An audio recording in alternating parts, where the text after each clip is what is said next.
Salutare prăduitorilor și bine v-am găsit la un nou vlog. N-am mai postat de viață, dar ce se face, asta e viața. Îmi pare rău că n-am mai postat, dar n-am mai avut timp, chiar n-am mai avut deloc timp și nici chef. Adică n-am mai avut chef, n-am mai avut, de exemplu, când ești obosit nu mai ai niciun chef să faci nimic. Înțelegi?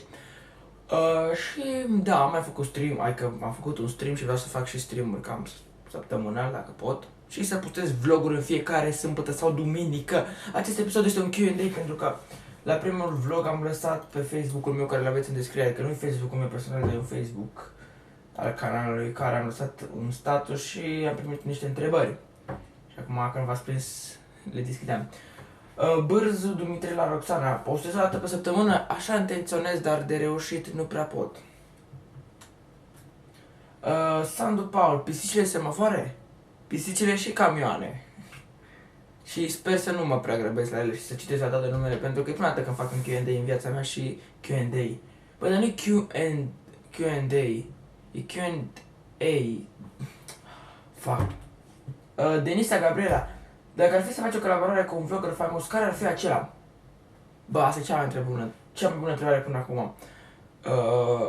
Un vlogger faimos, păi dacă fie din România aș alege pe Mikey H, că e la numărul cel mai mare de abonați din România și eu cu ceva în câștig. Mikey H putem să zicem că nu e vlogger, dacă nu Tequila, dacă nu eu bag. Ăștia trei, pentru că la număr mai mare de abonați și eu câștig. Mario Vasco, ce film îți place? Acum câteva săptămâni am urmărit Deadpool și mi s-a părut un film super awesome, foarte fain, cel mai bun film de anul ăsta până acum, părerea mea.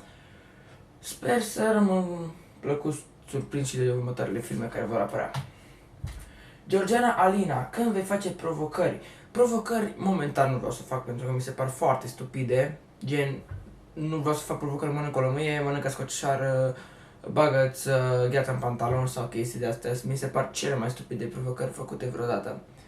Dacă o să fac ceva, cum să zic, ceva ce nu se prea face și nu să fac să aibă de face glume de afară, adică să sun pe cineva cu număr ascuns, mi se pare o tâmpenie.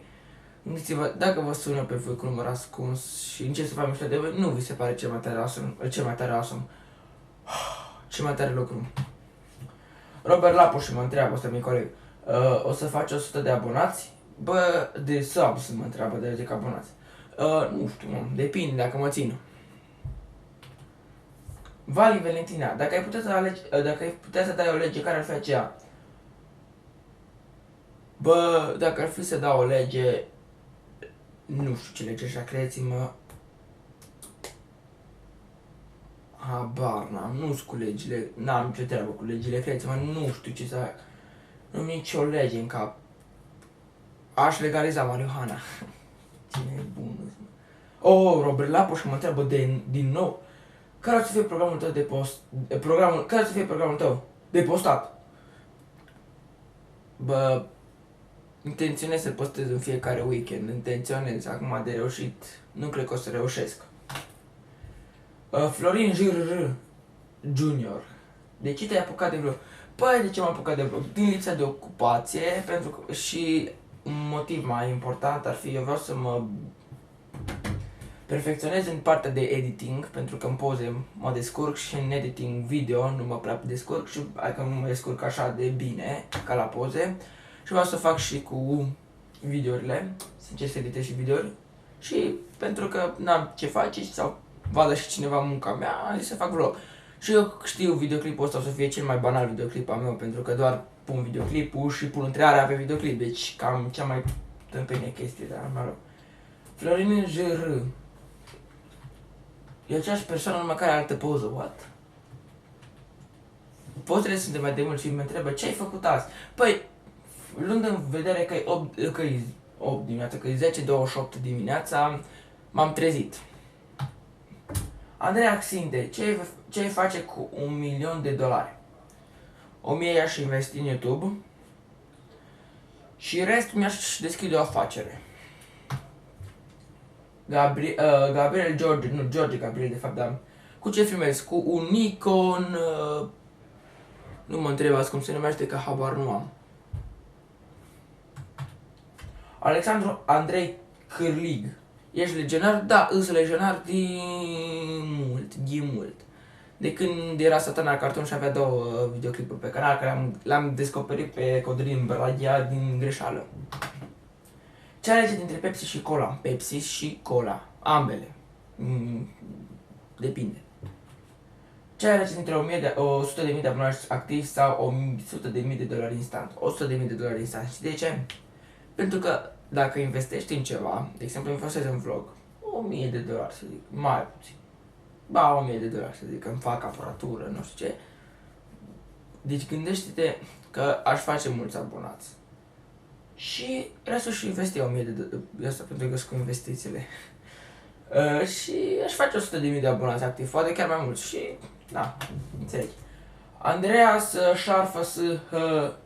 Bă, bine, la chestia aia e șarfă s, dacă nu vedeți acolo, dar e un... vrea să fie, cred că un B. B, H, E. Dacă mâine ar fi sfârșitul lumii, ce-ai face? Dacă mâine ar fi sfârșitul lumii, dacă te referi ce e sfârșitul lumii? Bine, când mă gândesc la sfârșitul lumii, mă gândesc la The Walking Dead, logic. Dacă ar fi ca The Walking Dead, logic că mi-aș face provizii. Dacă ar fi sfârșitul lumii să vină un meteorit peste mine, ce-aș face? M-aș petrece toată ziua. Ala Alexandra mă vine cu o serie de întrebări. Cine te inspira să faci vlog? Bă, de inspirat nu m-a inspirat nimeni. Eu m-am inspirat pe mine.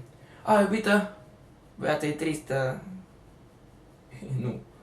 În ce clasă ești? A 8-a, de aia nici nu prea pot posta, pentru că după ce termin vlogul ăsta îl editez și mă bag să fac subiecte de română și de mate.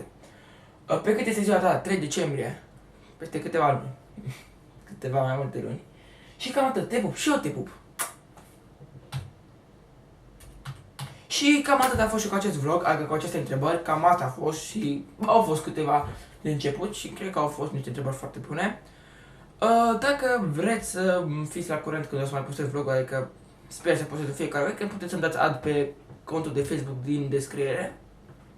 Nu este contul meu personal ca să nu trecem la pripiri. Și vreau să mai anunț ceva.